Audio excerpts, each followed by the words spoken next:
महादेव. दीक्षा किचनमध्ये तुमचं सर्वांचं स्वागत. आज आपण बनवणार आहोत शेवग्याच्या शेंगाची भाजी. चला तर बनवूया.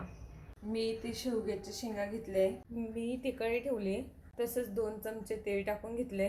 तेल छान गरम झालं, शेवग्याच्या शेंगा टाकून घेऊया. थोडीशी हळद घालते, मीठ घालते, जिरापूड घालते. छान परतून घेतली. 1 ग्लास पाणी घालते. बारीक गॅसवर 10 मिनिटासाठी आपण शिजून घेऊया. झाकण ठेवते. 2 कांदे घेतलेत, 1 टमॅटो घेतलाय, बारीक सुक्क खोबरं घेतलंय, थोडंसं अद्रकचा तुकडा घेतलाय, 8 ते 10 लसणाच्या पाकळ्या घेतल्या. मी इथे पॅन ठेवलाय. कांदा भाजायला थोडंसं तेल घालते. 1 टमॅटो घेतलाय, ते पण भाजून घेऊया. थोडंसं तेल घालते. खोबरं भाजून घेऊया. खोबरं भाजून घेऊ.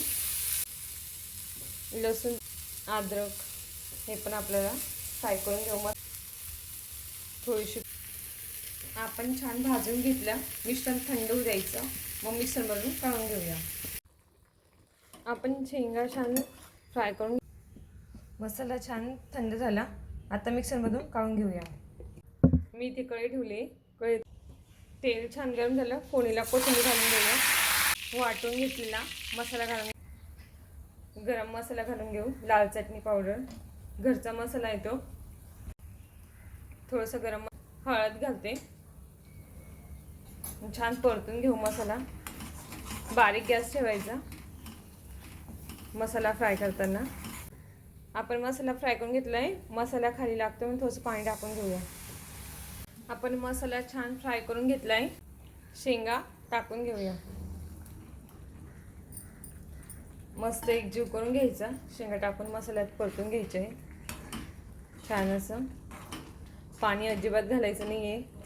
आपल्याला मसाला शेवगा हवा आहे ना, त्यासाठी मग तो मसाला फ्राय करायचा त्यांना.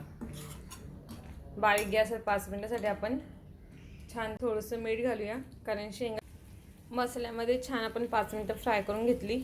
वरतून छान अशी कोथिंबीर घालते आणि एकजीव करून घेऊया. हे बघा किती छान झाली आपली शेवगा फ्राय. आपली भाजी ही तयार झाली. तुम्ही अशी भाजी करून बघा, खाऊन बघा. व्हिडिओ आवडला असेल तर व्हिडिओला लाईक करा, चॅनलला सबस्क्राईब करा. थँक्यू.